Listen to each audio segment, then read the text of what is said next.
Sa mundo ng basketball, naging mainit naman ang tapatan sa pagitan ng Meralco Bolts at TNT Tropang 5G. Sa kabila kasi ng kalamangan ng Volts sa buong laro, nakuhang humabol ng Tropang 5G sa huling minuto ng laban. Ang naging laro sa report ni Matchpoint, Millie Borja.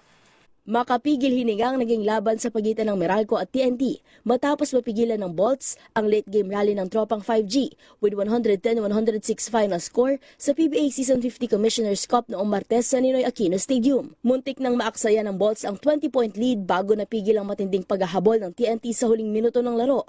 Tampok ang opensa nila Bolbol, RR Pogoy at Reynam Batak. Pinangunahan ni Marvin Jones ang Meralco sa kanyang 29 points at 12 rebounds. Habang nag-ambag si CJ Cancino ng 19 points, 4 na rebounds at 4 na assists.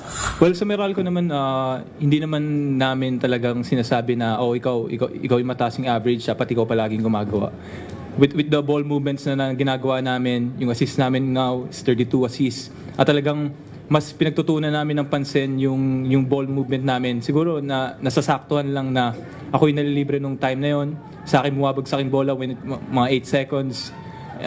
Yun, pero lahat kasi kaya gumawa sa Meralco eh. So yung role na yun, basta kung bibigay lang sa akin yung reads sa game, titira ko. Kung hindi, papasa ko. So gano'n kami maglaro sa Meralco. Dahil sa panalo, umangat sa 4-1 ng Bolts at nakatabla sa ikalawang pwesto kasama ang NLEX Road Warriors habang bumagsak sa 2-2 ang TNT. Nagdagdag si Raymond Almazan ng 12 points at Cliff Hodge ng 10 bago ma-foul out sa fourth quarter. Ayon kay head coach Luigi Trillo, ibang-iba ang TNT ngayon kumpara sa nakaraang torneo, lalo na sa presensya ni Bolbol. Gayunman, binigyang diin niya na mahalaga pa rin ang panalo kahit muntik na itong maagaw. Nag-tune up na namin, so at least you can see at least what Bolbol's there. But, you know, TNT is also coming off a lot of injuries. First time ni RR bumalik. Kelly came back a little bit.